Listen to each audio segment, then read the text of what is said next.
के आरोपी को सीधा सीधा एनकाउंटर कर देना चाहिए।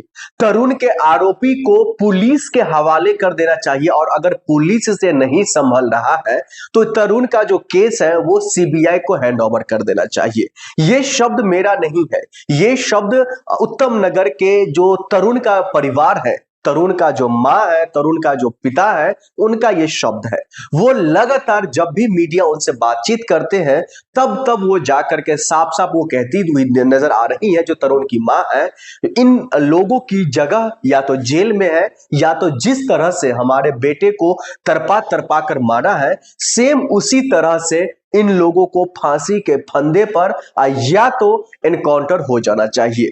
क्योंकि यूं हम सब देखते हैं, वो हवाला देती हुई नजर आ रही थी, जो उत्तर प्रदेश में योगी आदित्यनाथ भारतीय जनता पार्टी की सरकार है, वहां पर अगर एक भी आरोपी, एक भी गुंडा, एक भी माफिया किसी भी जाति धर्म किसी भी समुदाय से आता हो, अगर वो आरोपी है, अगर वो गुनहगार है, अगर उन्होंने किसी की हत्या किया है, तो उसका सजा सिर्फ और सिर्फ एनकाउंटर है, उसका सजा सिर्फ और सिर्फ उम्र कैद की सजा है, सलाखों के पीछे है।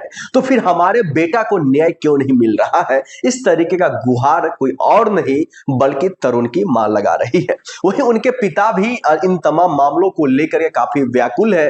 हालांकि सप्ताह पर सप्ताह बीता हुआ नजर आ रहा है, क्योंकि ये मामला आप सब जानते हैं होली वाले दिन का है।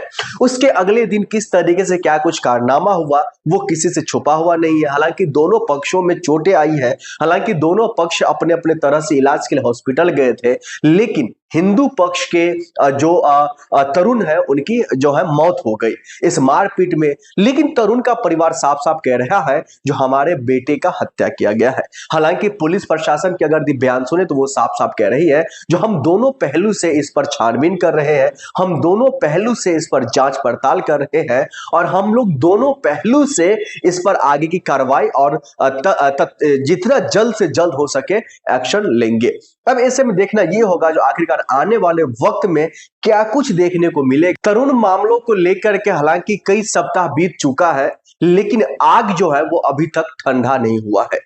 किन वजहों से, लगातार किन कारणों से तरुण को न्याय नहीं मिल पा रहा है, आखिरकार अड़चन कहां पर आ रहा है और सरकार क्या कर रही है। रेखा गुप्ता जी से मुलाकात हालांकि उनका परिवार ने, तरुण का मां, पिताजी और लगभग जो आस पड़ोस के लोग हैं उन्होंने तो किया है, लेकिन रेखा गुप्ता के तरफ से क्या कुछ बयान आया है ये तमाम चीज हम आज आपको बताएंगे। हम आपको सबसे पहले बता दें जो रेखा गुप्ता के तरफ से साफ साफ संदेश आया है दिल्ली के मुख्यमंत्री रेखा गुप्ता जी की तरफ से, हम आरोपी को छोड़ेंगे नहीं। उनके ये बयान के आने के बाद से बुलडोजर जैसे जो है हमने देखा एमसीडी का कार्रवाई हुआ। हालांकि एमसीडी का एक अपना पहलू है, वो लगातार ये कह रहे हैं जो यानी जो भी घर था वो घर लगभग 4 से 5 फीट नाली पर बना हुआ था। लेकिन क्या कुछ सच है ये किसी से, आपसे और हमसे या जनता से, आप लोगों से किसी से छुपा हुआ नहीं है। लेकिन सवाल अब भी खड़ा हो रहा है, क्या बुलडोजर ही मात्र एक रास्ता बच गया है न्याय का? क्या सिर्फ गिरफ्तारी तक ही जो है सीमित का रह सकता है? अब ऐसे में सवाल कई सारे खड़े हो रहे हैं। इन तमाम मामलों को लेकर के जब मैं ग्राउंड पर था तो कई ऐसे लोग हैं, जनता है, वो अपने अपनी तरह से अपने अपने स्तर पर जो है अपना अपना राय रखा है, वो भी हम आपको इस वीडियो में सुनाएंगे। लेकिन इससे पहले हम आपको बता दें जो इन तमाम मामलों को लेकर के दिल्ली पुलिस का एक अपना अहम रुख रहा है। वो इन मामलों में लगभग जो है कह सकते हैं दर्जनों आरोपी को गिरफ्तार किया है, जिसमें कई आरोपी तो नाबालिग निकल गया।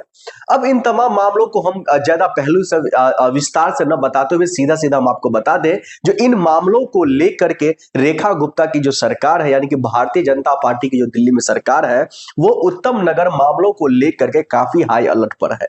चाहे पुलिस प्रशासन की बात कर लीजिए, चाहे सरकार की बात कर लीजिए, आला अधिकारी की बात कर लीजिए, तमाम लोग इन घटना को लेकर के छानबीन कर रहे हैं, अपने अपने स्तर पर जो है जांच की रिपोर्ट दे रहे हैं, जांच रिपोर्ट सौंप रहे हैं। लेकिन परिवार जो है वो कहीं ना कहीं खुश नहीं है। अब ऐसे में देखना ये होगा जो आने वाले वक्त में क्या कुछ निकल कर आया है।